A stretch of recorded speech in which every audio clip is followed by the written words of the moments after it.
आज हमें जो कुछ भी मिला है वह कैसे मिला, इस बात पर विचार करो। हमने किसी जन्म में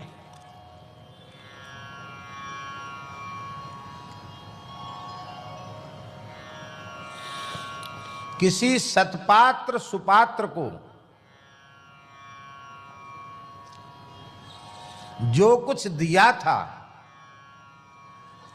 वही इस जन्म में हमें प्राप्त हो रहा है। फिर से सुन लीजिए, हमें जो कुछ मिला है वो हमने कभी किसी सुपात्र को दिया था, जो हमने दिया था वही हमको मिला है। ये हमारे हिंदू सनातन धर्म का सिद्धांत है। इसका अर्थ समझे, इसका अर्थ है जो दिया था वह मिला है और जो दोगे वो मिलेगा।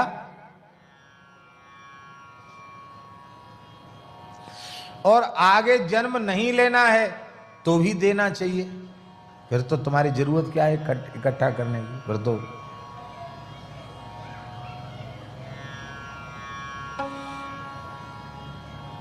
मस्त राम मस्ती में आग लगे बस्ती में। फिर तुम्हारी तो मतलब का कुछ है ही नहीं, खर्च करके जाओ, इकट्ठा करने का क्या लाभ।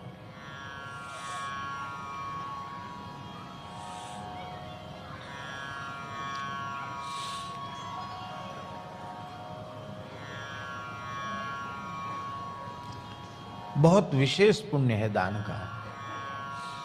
एक महापुरुष थे, हमने उनका खूब दर्शन भी किया और उनकी सन्निधि भी हमको मिली।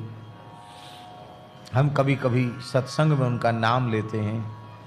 पूज्य स्वामी श्री संपूर्णानंद जी महाराज, सौराष्ट्र के संत थे वो, और बहुत अच्छे महात्मा थे, बहुत अच्छे संत। 106 साल की आयु में वे भगवत धाम गए, शरीर छोड़ा उन्होंने, और 37 वर्ष तक पूर्ण दिगंबर रहे। शरीर पर सूत का धागा भी नहीं।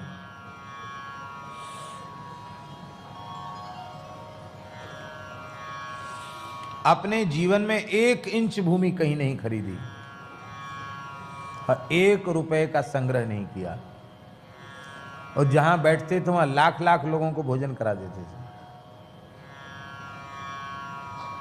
विलक्षण थे, विलक्षण थे। पूज्यपाद श्री डोंगरी जी महाराज उनमें बड़ी भारी श्रद्धा रखते थे, बहुत श्रद्धा रखते थे उनमें। उधर से निकले, उनको पता चले कि अमुक जगह संपूर्णानंद जी हैं, तो लाख काम छोड़ के डोंगरी जी महाराज उनके निकट जाते थे। एक श्री प्रेम भिक्षु जी महाराज में बड़ी श्रद्धा रखते थे, और एक श्री संपूर्णानंद जी में डोंगरी जी महाराज बड़ी श्रद्धा रखते थे, बहुत श्रद्धा रखते थे। सभी लोग श्रद्धा रखते थे, ऐसा जीवन था उनका।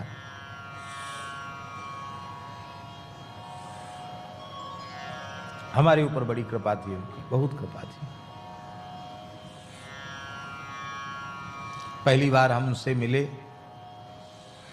एक यहां लोग नहीं जानते, लोहाना होते हैं, लोहाना उधर सौराष्ट्र में रघुवंशी कहते हैं उनको, लोहाना।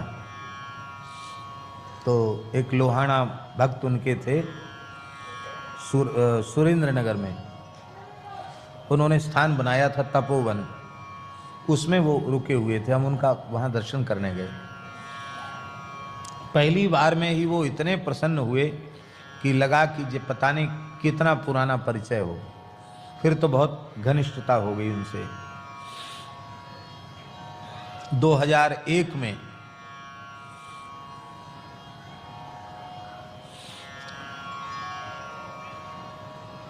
कथा चल रही थी राजकोट में, और सूचना आ गई कि संपूर्णानंद जी आ रहे हैं। लोगों को विश्वास नहीं हुआ, वो इतने वृद्ध महात्मा, वो कहीं आते जाते नहीं, किसी के यहाँ नहीं जाते, वहाँ कहते बोले कथा में आ रहे हैं, कथा सुनने आ रहे हैं। बहुत प्रेम था उनका। वो कहते थे, कई बातें विचित्र कहते थे, वो कहते थे संपूर्णानंद जी हमसे, बोले स्वामी जी ये जो हाथ में कटोरा लेकर भीख मांगते इनको पहचानते हो? तो हमने कहा कि बापू ये भिक्षुक हैं। तो बड़ी जोर से हंसे। ये भिक्षुक नहीं हैं, हम जब इनकी ओर देखते हैं तो हमको दिखाई पड़ता है ये पूर्व जन्म के करोड़पति, अरबपति, खरबपति हैं। पूरे जीवन भर धन कमाया, किसी दीन दुखी गरीब की सेवा नहीं की, केवल धन संग्रह करते करते मर गए। भगवान ने कहा अब कटोरा लेके घूमो। आप यदि कहो तो हम बता सकते हैं कि ये पूर्व जन्म में कौन सा करोड़पति था, कहाँ का था, हम ये बता सकते हैं उसके बारे में।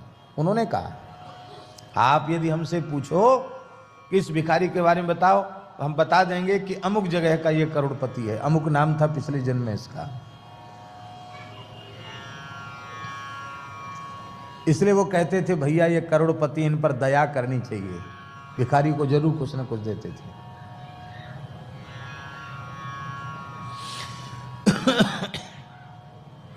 एक भजन में आता है, धन दौलत के बने पुजारी आखिर वह कंगाल हुए। राम नाम के हीरे मोती मैं बिखराऊं गली गली, ले ले रो कोई क्या, राम का प्यारा शोर मचाऊं गली गली। इसलिए भैया कटोरा लेके भीख मांगने की इच्छा हो, ए बाबूजी रहम करो, ए कछु दे जा, ऐसा तुम्हारी इच्छा हो तो किसी को कुछ मत दो, कमाओ खूब पर दो किसी को कुछ मत। और ये इच्छा हो कि हम किसी को भी निराश हताश अपने द्वार से न जाने दें, तो आपके पास जो कुछ भी भगवान ने दिया है वह गौ ब्राह्मण दीन दुखी इनकी सेवा के लिए दिया है। इनकी सेवा उदारता पूर्वक करो।